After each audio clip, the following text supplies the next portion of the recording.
이 시간에는 선물이라고 하는 제목으로 우리 하나님의 말씀을 듣도록 하겠습니다. 대문호 레오 톨스토이가 있습니다. 그분은 많은 작품을 남겼죠. 그 가운데 아주 짤막한 단편 소설이 하나 있는데 세 가지 질문이라고 하는 소설입니다. 10분이면 읽을 수 있는 아주 짧은 내용인데 대단히 교훈적입니다. 한 왕이 나라를 다스리며 늘 궁금함이 있었어요. 그래서 아주 지혜로운 현자를 찾아가 묻습니다. 가장 중요한 때가 언제입니까? 가장 중요한 사람이 누굽니까? 가장 중요한 일은 무엇입니까? 이 세 가지 질문을 현자에게 던졌어요. 그때 이 지혜로운 현자가 가르쳐 줍니다. 가장 중요한 때는 지금. 가장 중요한 사람은 당신이 지금 만나고 있는 사람. 가장 중요한 일은 당신이 만난 그 사람에게 사랑을, 선을 베푸는 것. 그것이 가장 중요한 일이다 라고 가르쳐 준 거예요. 가장 중요한 때가 지금이래요. 아마도 여기에서 영감을 받았는지 스펜서 존슨이라고 하는 미국의 베스트셀러 작가가 있습니다. 그분은 선물이라고 하는 책을 썼습니다. 선물, The Present, 선물. 이 책에서는 주인공 어린 소년이 지혜로운 할아버지로부터 우리 인생을 행복과 성공으로 이끌어주는 소중한 선물에 대한 이야기를 듣게 됩니다. 소년은 청년으로 성장을 하며 인생의 환멸과 좌절을 겪습니다. 소년은 마침내 세상에서 가장 소중한 선물의 의미를 깨닫는데 그 선물이란 바로 지금, 현재가 선물이라는 것을 알게 돼요.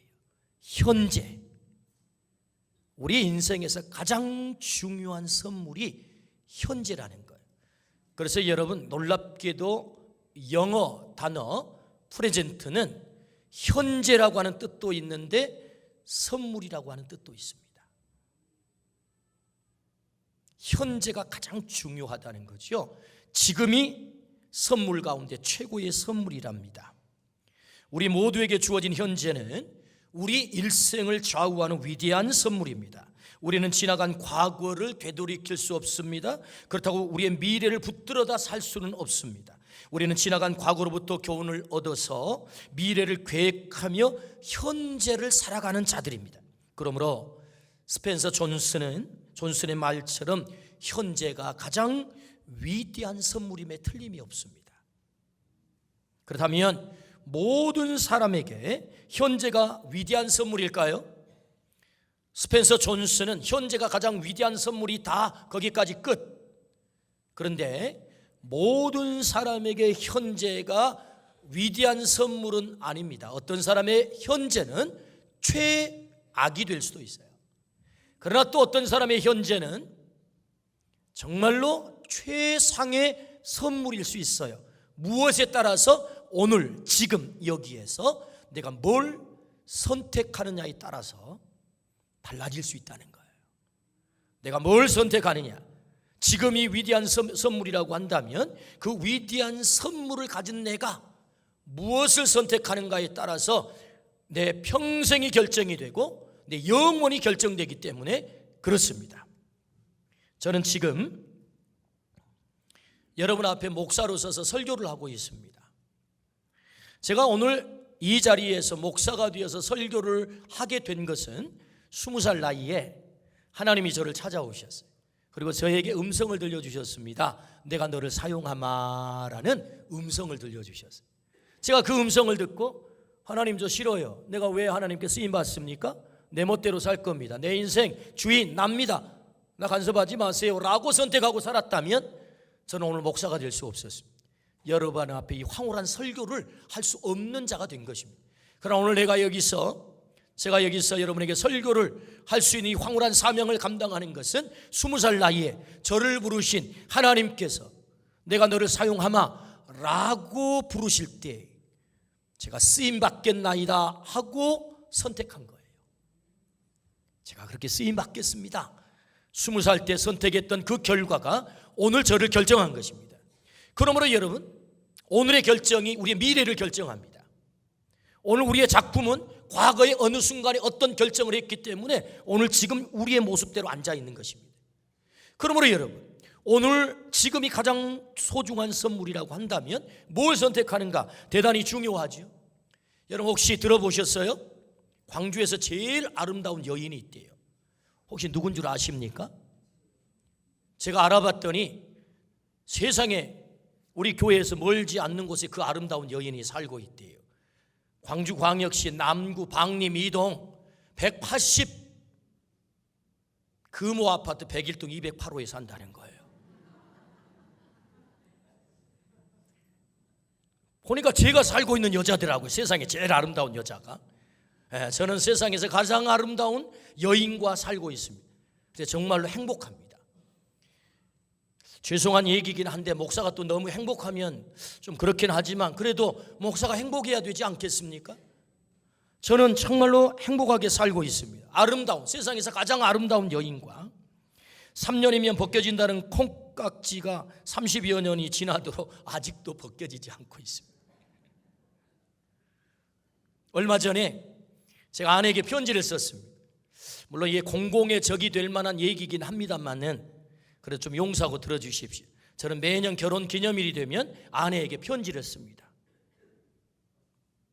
물론 생일이 돼도 편지를 씁니다. 제가 아내를 생각하면서 28년째 살고 있는 제 아내가 너무 감사해가지고 구구절절 편지를 썼습니다. 생각해 보니까 기잉상도 아가씨가 이 전라도 남자를 만나가지고 시집 와가지고 세상에 안 사람 한 사람도 없는 이 광주 땅에 와가지고 저 하나 바라보고 사는 거예요. 야, 얼마나 참 마음이 짠한지 마음이 좀 아리했습니다. 닭살 돋는 얘기이지만 세상에서 제일 아름다운 여인과 사는 저는 행복합니다. 그것은 30살 나이에 우현숙이라고 하는 여자와 살기로 제가 선택했기 때문이에요. 28년 전의 선택이 오늘 저를 결정하고 있는 것입니다. 때문에 여러분, 지금의 이 선택은 너무 중요한 것입니다. 지금이 최고의 선물, 현재가 최고의 선물이라고 한다면 현재가 최고의 선물이 되기 위해서 뭘 해야 됩니까? 바른 선택을 해야 됩니다. 오늘의 선택이 미래를 결정하기 때문에, 우리의 인생을 결정하고 우리의 운명을 결정하기 때문에, 그러므로 오늘 말씀을 통해서 최고의 선택을 하는 시간이 되기를 주의 이름으로 축복합니다. 아멘. 여러분, 바른 선택이란 뭘 말할까요? 여러분, 한때 순간의 선택이 10년을 좌우합니다라는 광고가 있었지요. 한 가전업체가 자기네 제품을 선택하면 10년 후회하지 않는다는 것입니다. 잘 사용한다는 것 아닙니까? 어떤 선택은 10년을 좌우합니다. 또 어떤 선택은 평생을 좌우하는 선택이 있습니다. 또 어떤 선택은 10년 평생으로 끝난 것이 아닌 영원, 영생을 결정하는 선택이 있는 거예요. 오늘 우리를 하나님께서 불러주셨어요. 참 잘 오셨습니다. 왜 불러주셨습니까? 우리에게 그 바른 선택을 하라고, 영원을 선택하라고, 영생을 선택하라고 오늘 특별히 우리를 불러주신 거예요. 형태적으로는 아는 사람을 통해서, 무슨 자녀를 통해서, 친구를 통해서, 이웃을 통해서 우리를 부르셨지만 내용적으로 들어가 보면 하나님께서 그 사람을 통해서 나를 부르신 거예요. 성경에 보니까 내가 너를 지명하여 불렀다, 너는 내 것이다 라고 성경이 그렇게 선언을 해요. 우리가 오늘 이렇게 오게 된 것은 그냥 오게 된 것 아닙니다. 하나님이 일하고 계시는 거예요. 너 좀 오면 좋겠다, 여기 왔으면 좋겠어, 내가 그 사람 보낼 터이니. 그래서 여러분, 우리의 마음이 움직였다고요. 사실은 오고 싶은 마음이 별로 없었는데 어쩔 수 없이 오게 된 거예요. 그 오게 된 그 마음, 오고 싶은 마음을 누가 주셨습니까? 하나님이 주신 것입니다. 그래서 우리를 오늘 부르신 것입니다. 여러분, 잘 오셨어요. 왜 불러주셨을까요? 선물을 주시려고. 하나님이 준비하신 선물이 있답니다. 그 선물이 무엇일까요? 요한복음 3장 16절에 그 선물을 정확하게 우리에게 가르쳐 주세요. 같이 한번 읽어보시겠습니까? 하나님이 세상을 이처럼 사랑하사 독생자를 주셨으니 이는 그를 믿는 자마다 멸망하지 않고 영생을 얻게 하려 하심이라. 아멘. 하나님의 선물은 무슨 물건이 아닙니다. 이따가 없어지는 몇 푼의 돈도 아닙니다. 하나밖에 없는 독생자 예수 그리스도를 이 땅에 선물로 보내주셨다. 우리에게 영원한 생명을 주시기 위해서. 그래서 우리를 불러주신 거예요. 그 선물을 준비하고. 왜 아들을 선물로 보내셨을까요? 한 가지 이유밖에 없습니다. 그것은 나를 너무너무 사랑하기 때문에. 오늘 성경은 이렇게 말씀하세요. 하나님이 세상을 이처럼 사랑하자. 여러분, 이 이처럼 사랑 속에는 하나님의 사랑의 이야기가 담겨 있습니다. 어마어마한 사랑의 이야기. 그 사랑의 이야기가 뭔가요? 이 성경 한 권입니다. 이 전부가 하나님의 사랑의 이야기입니다. 이 사랑의 이야기를 다 저는 소개할 수 없습니다. 그러나 가장 중요한 하나님의 사랑을 이야기하려고 합니다. 이처럼 사랑하사, 그 사랑이 뭐예요? 하나님은 우리를 이마고 데이, 하나님의 형상으로 창조하셨어요. 하나님의 형상. 하나님의 형상이라는 의미는 너는 최상의 존재야. 가장 가치 있는 존재. 여러분, 인간이 존귀한 이유는 하나님의 형상성이 그 속에 있기 때문입니다. 내가 존귀할 뿐만 아니라 내 옆에 있는 분도 정말로 존귀한 거예요. 왜요? 하나님의 형상으로 창조했다. 최상의 존재. 두 번째는 하나님을 닮은 존재로 창조했다. 세 번째, 하나님의 형상이라는 의미는 하나님을 떠나서는 살 수 없는 관계적 존재다. 그런 말입니다. 우리는 하나님을 절대로 떠나서 살 수 없는 존재인 줄로 믿습니다. 하나님을 등지고는 살 수 없도록 하나님이 창조하셨다고요. 제 조카 가운데 남이라는 아이가 있습니다. 지금은 벌써 장가를 가가지고 딸을 낳았습니다만은 이 아이가 형수님 뱃속에 들어있을 때 8개월이 됐습니다. 근데 탯줄이 끊어진 거예요, 뱃속에서. 그래가지고 119를 타고 급하게 병원을 갔습니다. 세상에 가봤더니 탯줄이 끊어져 있는 거예요. 사느니 죽느니 죽음의 기로에 놓여 있었던 것입니다. 그래서 불이 나게 배를 가르고 꺼냈어요. 그래가지고 이 아이가 보니까 숨을 쉬다가 안 쉬다가 꼴딱꼴딱 하는 것입니다. 그래서 인큐베이터, 서울 용산의 중앙대병원에, 거기 대학병원에 아이를 인큐베이터에 2개월 동안 집어넣어놨습니다. 어느 날 보면 숨을 안 쉬고 있고, 그러다가 숨을 쉬고, 이게 겨우 아이를 살렸습니다. 지금은 그 아이가 자라가지고 장가를 가서 아이를 낳았어요. 그런데 여러분, 엄마 뱃속에서 아이가 탯줄이 끊어지면 죽는 것입니다. 하나님이 우리를 하나님의 형상으로 창조했다는 말은 하나님을 너는 떠나서는 절대로 살 수 없는 존재야 라고 하나님의 형상으로 우리를 창조한 거죠. 이 관계적 존재라는 것입니다. 그런데 어느 날 에덴 동산에 아담과 하와를 지어 거기 행복하게 살라고 했는데 사단이 나타납니다. 하나님이 뭐라고 하셨어? 저 선악과 뭐라고 하셨어? 먹으면 죽을까 하노라. 하와가 그렇게 대답을 합니다. 그렇게 말씀하지 않았습니다. 하나님이 먹는 날에 너 정녕 죽으리라. 반드시 죽는다는 거예요. 그것이 하나님의 말씀이었어요. 근데 사람은 대답을 뭐라고 해요? 죽을까 하노라. 이게 사단이요, 간파를 했어요. 여러분, 사단이 영리합니다. 우리의 심리를 잘 읽어요. 이 여자에게 불만이 있구나. 하나님이 그거 먹지 말라고 하는 것에 불만을 가졌구나. 그래서 사단은 이렇게 치고 나오지요. 괜찮아, 먹어도 괜찮아. 하나님은 먹지 말라고 하셨는데 그 말을 정면으로 사단은 뒤집습니다. 죽지 않아. 먹는 날에는 네 눈이 밝아져서 네가 하나님과 같이 될 거야. 여러분, 듣고 보니 이게 얼마나 달콤한 얘기입니까? 굳이 하나님 섬기며 살 이유가 어디 있습니까? 내가 하나님 되어 살면 되잖아요. 내가 주인으로 살면 되잖아요. 내 인생의 주인 나. 얼마나 신나는 얘기입니까? 그래서 아담과 하와가 결국 먹지 말라라고 말씀하신 금단의 열매 선악과를 먹음으로 불순종합니다. 그 순간 하나님과의 관계가 파괴됐습니다. 하나님의 형상을 잃었습니다. 인간에게는 모든 고통이 찾아왔습니다. 낙원을 잃었습니다. 그들 가운데는 다툼이 생겼습니다. 부끄러움이 생겼습니다. 두려움이 생겼습니다. 죄는 확장성을 갖고 있습니다. 타락한 부모의 그 죄가 유전되어 그 아들들에게 물려집니다. 그래서 그 아들 가인은 동생 아벨을 돌로 쳐 죽이는 무서운 죄로 발전하게 됩니다. 거기서 끝납니까? 아닙니다. 창세기 6장에 보니 온 세상이 죄가 관영해서 하나님이 인간 지으셨음을 한탄하셨다 해서 홍수 심판이 찾아오는 것입니다. 이게 뭐죠? 죄의 확장성. 이 모든 이야기를 한 줄로 정리한 말씀이 있습니다. 그것은 바로 로마서 5장 12절 말씀이죠. 한번 보실까요? 자, 같이 한번 읽어봅니다. 시작. 그러므로 한 사람으로 말미암아 죄가 세상에 들어오고 죄로 말미암아 사망이 들어왔나니 이와 같이 모든 사람이 죄를 지었으므로 사망이 모든 사람에게 이르렀느니라. 아멘. 여기 한 사람이 누구죠? 아담이 죄를 지음으로 모든 사람이 죄를 짓게 됐다. 그러므로 여러분, 인간에는 두 종류의 죄가 있어요. 원죄, 오리지널 신, 그리고 자범죄, 스스로 짓는 죄. 원죄가 뭐죠? 본성적 죄라고 합니다. 우리 속에는 타락한 본성이 들어있어요. 그거 정말 믿을 만한 얘기입니까? 예. 세상에 여러분, 제가 아들을 둘 낳아가지고 연년생으로 낳아서 기르는데 3살, 2살이 됐어요. 큰 놈은 태어날 때 4.3kg, 둘째는 2.7kg, 자이언트, 아주 스몰, 이렇게 차이가 나게 태어났어요. 그런데도 그렇게 계속 차이가 나요.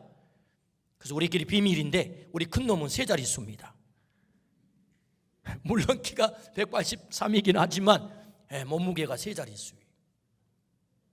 그 뒤는 말할 수 없습니다. 너무 하려고 하지 마시고. 어쨌든 이렇게 덩치가 커요. 어느 날 제가 그때는 가난한 시절이라 바나나 한 손을 다 사와서 애들 주면 참 좋았겠는데 그럴 수 없어가지고 바나나 2개를 사온 거예요. 2개를. 그래가지고 큰아들 둘째에게 손에 쥐어줬더니 큰 놈은 어찌나 먹성이 좋은지 개눈감치 슉 먹어 헤치고 나서 동생 손에 보니까 뭐가 있습니까? 바나나가 여전히 있는 거야. 저놈을 내가 뺏어 먹어야 되겠다, 요 마음이 들었는지 그걸 내놓으라니 동생이 줍니까? 안 줍니다. 그러니까 세상에, 예성아, 인생 살려고 하면 말이야, 때로는 경쟁에서 살아남아야 돼. 네 갖고 싶은 건 네 마음대로 취해도 괜찮아. 안 되면 폭력도 행해 라고 제가 아들을 앉혀놓고 레슨한 적이 없어요. 그런데 세상에 이 큰놈이 동생을 딱 깔아 안고는 그래가지고 바나나를 뺏어 먹는 것입니다. 동생은 안 주겠다 와 울고. 제가 그것을 보면서 이 아이에게 폭력을 가르치지 않았는데 폭력을 행합니다. 욕심을 가르치지 않았는데 욕심을 행합니다. 뭐죠? 본성적 죄가 있다는 거예요. 우리 속에는 태어날 때부터 가지고 태어나는 죄의 유전성이라고 합니다. 아담 한 사람이 죄를 지음으로 말미암아 우리가 모든 사람이 죄인이 되었다.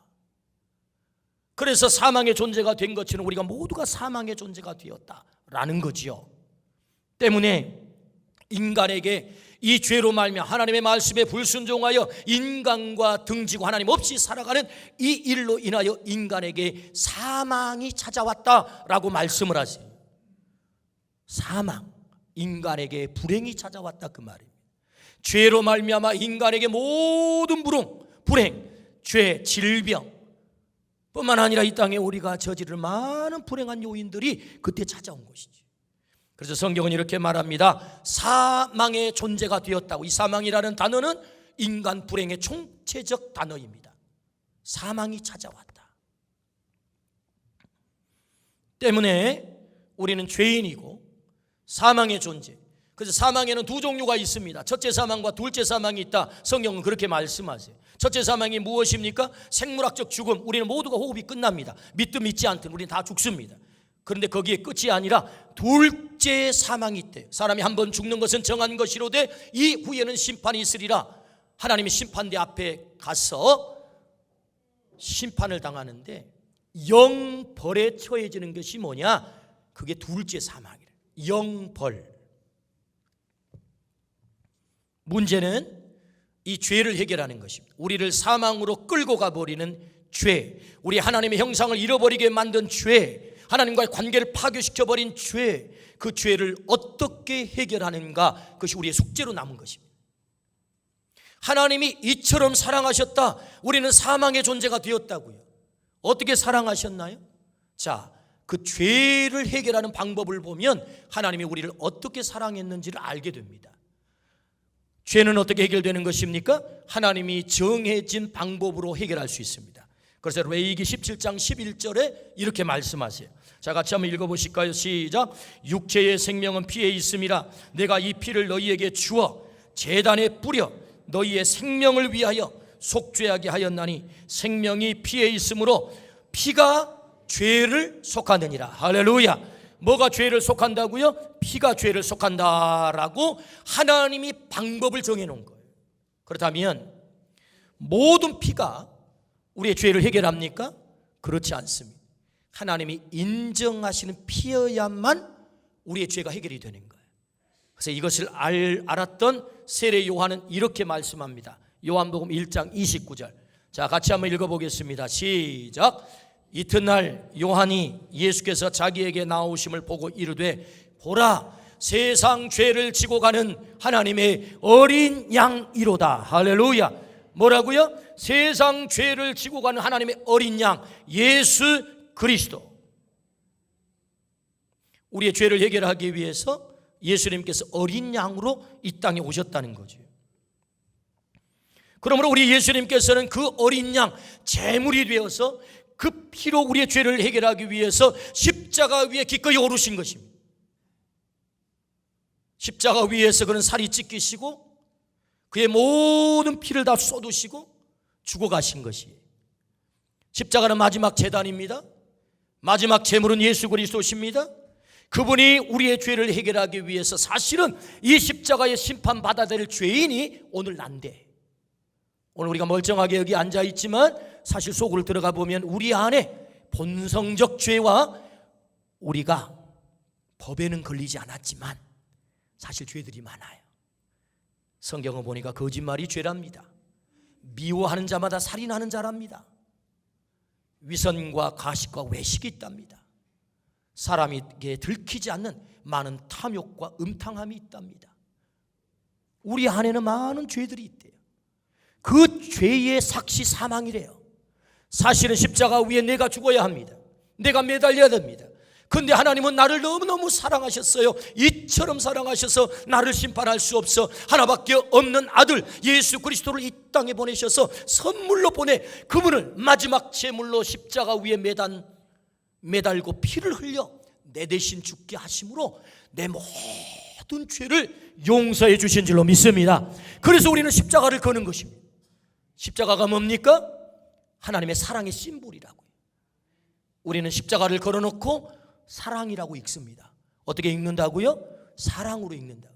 하나님이 나를 이처럼 사랑하사 네 죄 때문에 네가 심판당해야 돼. 너 숨겨놓고 있는 죄 있잖아. 사람들에게 걸리지 않는, 경찰에게 걸리지 않는, 법에는 걸리지 않는 네 마음속에 무서운 죄들 말이야. 그 죄 때문에 네가 여기 심판을 당해야 되거든.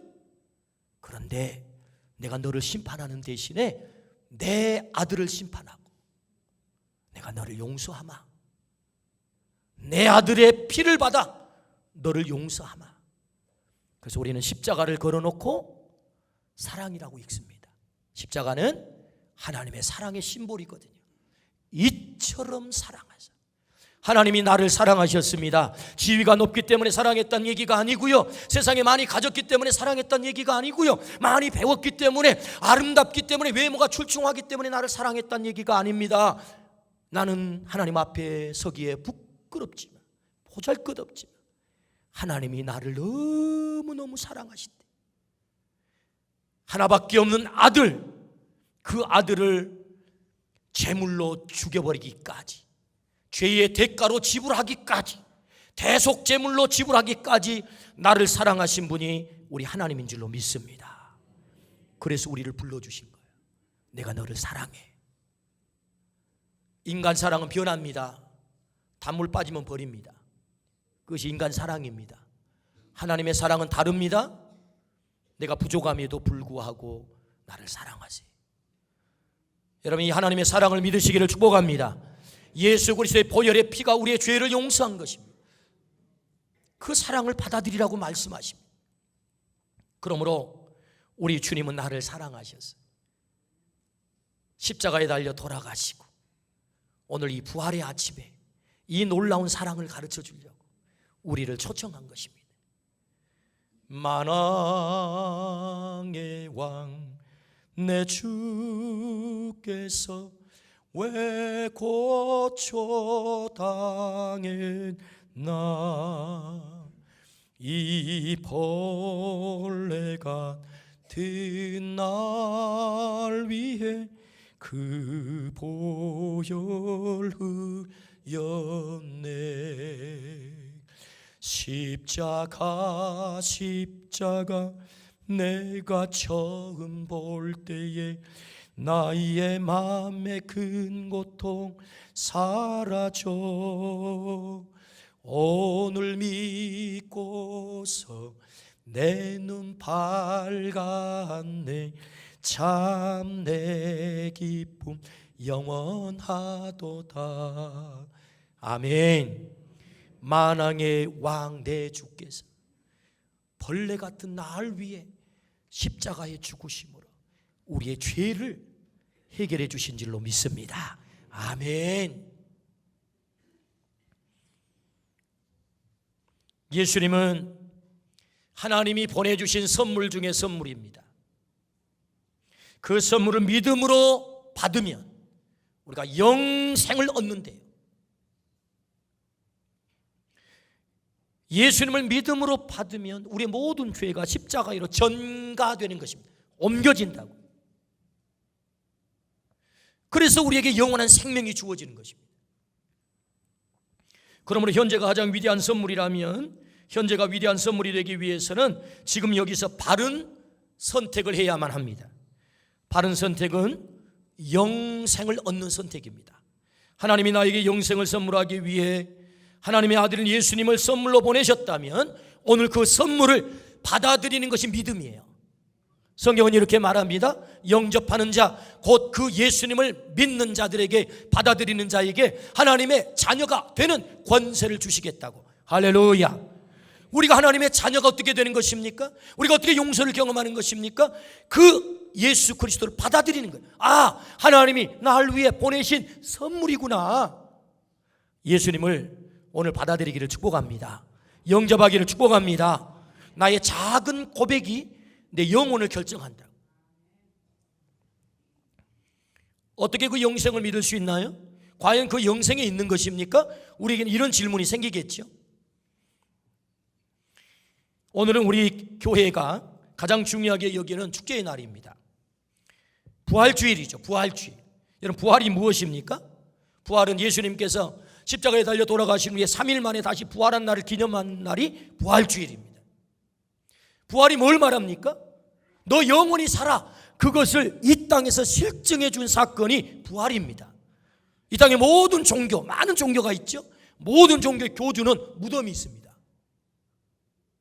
제가 검색을 해봤더니 우리나라에도 보니까 우리가 그렇게 존경하고 많은 사람들이 따르는 석가 있죠. 석가. 우리가 존경을 하는지 안 하는지 모르겠지만 어쨌든 부처님 저는 존경합니다. 인류의 위대한 스승이잖아요. 근데 여러분, 우리 통도사에 가면 부처님 사리가 있습니다. 사리. 우리나라에 통도사에 가면, 통도사 여러분 아시죠? 양산에 있는 거 어마어마하게 오래된 절, 7세기에 세워진 절 말이에요. 신라시대 때 부처님 사리가 있다는 얘기예요. 무슨 얘기예요? 무덤으로 끝났다고요. 죽음으로 끝났다고. 이 땅에 많은 종교가 있습니다. 모든 종교의 교주는 무덤이 있습니다. 그런데 유일하게 무덤이 없는 분이 계세요. 그분이 예수님. 예수님 부활한 줄로 믿습니다. 부활하셨습니다. 또 질문하겠죠. 아니 과연 그건 부활을 믿을 수 있단 말입니까? 그 당신들이나 그 만들어낸 신화 같은 얘기 아닌가요? 그 아전 인수격으로 당신들이나 그렇게 해석하는 거 아닙니까? 그 부활 믿을 수 있는 것입니까? 예, 부활은 믿는다고 있고 안 믿는다고 없고 그런 게 아니에요. 객관적 역사적인 사실이다. 그 증거가 뭐지요? 첫 번째, 예수님은 살아계실 때 부활을 믿을 수 있는가? 이겁니다. 첫 번째, 그 증거, 역사적이고 객관적인 사실인 증거. 첫 번째, 예수님이 살아계실 때 부활한다를 수차례 말씀을 하셨어요. 때문에 예수님을 못 박아 죽인 사람들이 무덤을 지킵니다. 군인들을 지켜서. 임봉을 하고 혹시 시체 훔쳐다가 숨겨놓고 살아났다고 얘기하면 그 혼란스러워져. 낭설을 퍼뜨리면 안 돼. 지킨 거예요. 그 군인들이 부활한 예수님을 목격한 겁니다. 두 번째 증거, 빈 무덤. 세 번째 증거, 목격자가 있습니다. 예수님의 12제자 그리고 500명의 형제가 일시에 다 봤다. 위대한 사도 바울이 봤다. 목격자가 있다. 네 번째, 역사가 그걸 증거합니다. 역사. 우리가 살아가는 이 역사를 우리는 영어로 뭐라고 하죠?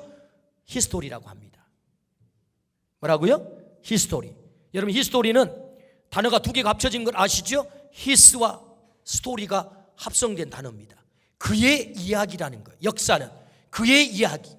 그럼 누구의 이야기입니까? 그가 누굽니까?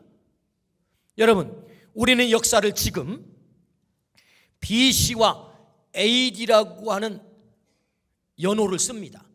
그래서 우리는 AD 219년을 살아가고 있습니다. 여러분, 예수님을 안 믿는 저 아랍 사람들도 모하메드를 믿는 사람도 2019년이라고 하는 달력을 씁니다. 맞습니까? 예, 맞습니다. 그러면 여러분, 2019년이라고 하는 달력이 언제부터 생겨난 거죠? 그 연호를 언제부터 누가 쓰게 된 것입니까?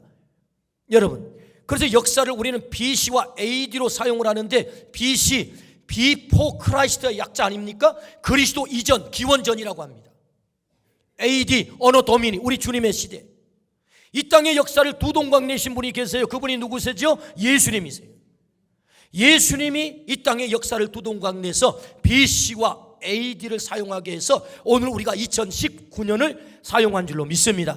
그러면 역사는 누구의 이야기입니까? 그분의 이야기, 예수님의 이야기라고요. 만약에 예수님의 부활이 거짓이라고 한다면, 있지도 않는 꾸며낸 얘기라고 한다면, 이 땅의 역사는, 우리가 사용하는 역사는 거짓의 역사인 거예요. 거짓의 바탕을 두고 있는 것입니다. 과연 그럴까요? 그러므로 예수님의 부활은 객관적 사실입니다. 만들어낸 얘기도 아닙니다. 신화적 얘기가 아닙니다.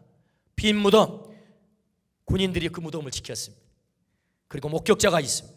우리가 살아가는 이 땅의 역사가 그것을 그의 이야기를 말하고 있습니다. 그러므로 여러분, 부활은 역사 속에 일어난 사실인 줄로 믿습니다. 그렇다면 여러분, 이 부활이 왜 그렇게 중요한 것입니까? 부활이 중요한 이유, 그것은 부활이 우리의 생명을 보증하고 있기 때문입니다. 부활이 영생을 보증하고 있기 때문이에요. 여러분, 5만 원권 지폐 종이값을 따지자면 한 몇십 원밖에 안 돼요. 그런데 5만 원의 가치를 갖습니다. 왜 그러지요? 한국은행 총재가 도장을 꽝 박았기 때문입니다. 우리가 어떻게 영생을 얻게 되는 거죠? 그 생명의 보증이 뭡니까? 어떻게 내가 영원한 생명을 가지고 살 수 있다는 것입니까? 뭘로 보증합니까? 예수님의 부활이 그걸 보증하고 있는 것입니다. 예수님의 부활은 너 영원히 산다. 너도 부활할 거야. 내가 부활의 첫 열매거든. 너는 두 번째, 세 번째, 네가 나를 믿는다면, 나의 부활을 믿는다면 너 영원히 살아. 그것을 보증하는 것이 부활인 줄로 믿습니다. 그러므로 여러분, 기독교는 십자가의 종교와 부활의 종교인 것입니다. 부활이 우리에게 영원한 생명을 보증하고 있는 거죠. 하나님은 우리에게 영생을 선물하기 위해서 부활하심으로 영생을 보증해 주셨어요. 이제 다시 질문이 생깁니다. 과연 영생, 그 영생이 하나님의 나라라고 하는데, 천국이라고 하는데 그거 있는 것입니까? 이런 질문 말이에요.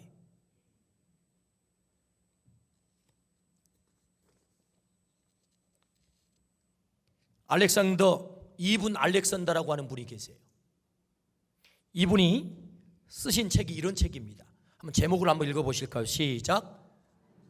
나는 천국을 보았다. 원제는 Proof of Heaven이에요. 직역해 보자면 천국의 증명이 되겠지요. 근데 여러분, 이분 알렉산더라고 하는 사람이 어떤 사람이냐면 하버드 대학교의 의과대학 교수님이세요. 신경외과, 더 정확하게 말하면 뇌과학자입니다. 뇌과학자. 근데 어느 날 그의 뇌에 문제가 생긴 거예요. 뇌사 상태에 빠졌어요. 7일 동안 뇌사 상태에 빠진 것입니다. 그래서 의사들은 모든 생명 연장 기구들을 다 철거를 하고 이제 죽었습니다라고 사망 판정을 막 하려고 하는데 그때 눈을 팍 뜬 거예요. 이 사람 얼마나 깜짝 놀랐겠어요. 사망 판정을 내리려고 하는데. 그래서 깨어나가지고 7일 동안 자신이 경험했던 임사 체험의 이야기를 적은 책이 바로 이 책입니다.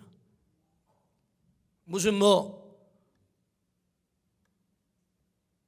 어중이 떠중이 그런 일을 하는 사람이 기록한 책이 아니고요, 과학자가 기록했다고요. 그것도 뇌과학자가, 그것도 하버드 대학 의과대학의 교수님 되시는 이분께서 이 책을 기록했다고.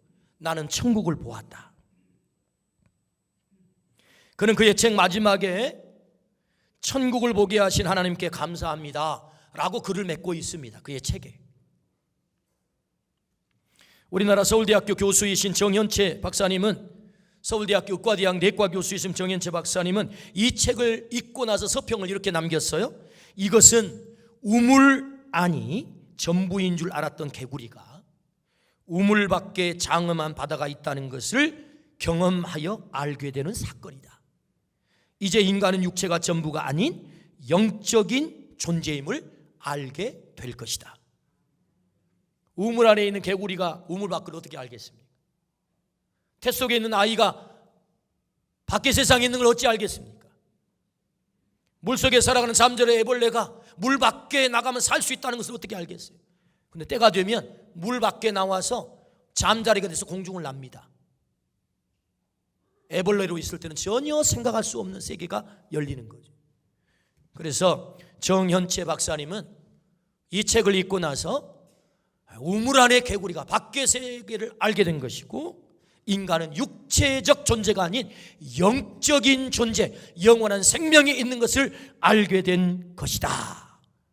책 서평을 그렇게 했다고. 우리에게는 영원한 생명이 있습니다. 우리는 70, 80을 살다가 끝나는 존재가 아닙니다. 히브리서 9장 27절에 한 번 죽는 것은 사람에게서 정해진 것이로되 그 후에는 심판이 있으리니 라고 말씀합니다. 그 영생을 얻는 길은 지금 내가 무엇을 선택하는가에 결정이 됩니다. 오늘 여기에서 지금이 가장 위대한 선물인데 내가 뭘 결정할 거냐. 여러분, 영생을 결정하기를 축복합니다. 어렵지 않습니다. 나는 부활이요 생명이니 나를 믿는 자는 죽어도 살겠고 무릇 살아서 믿는 자는 영원히 죽지 아니하리라. 할렐루야. 예수 그리스도를 나의 구주로 받아들이는 순간 내 안에는 영원한 생명이 시작됨을 성경은 약속하고 있습니다. 예수 그리스도는 하나님이 준비하신 가장 귀한 선물입니다. 이 선물 되시는 예수 그리스도를 나의 주인으로 모셔드리는 여러분 되기를 주의 이름으로 축원합니다. 영생의 선물을 얻기를 주의 이름으로 축원합니다. 아멘. 우리 한번 기도하겠습니다. 눈을 감으시고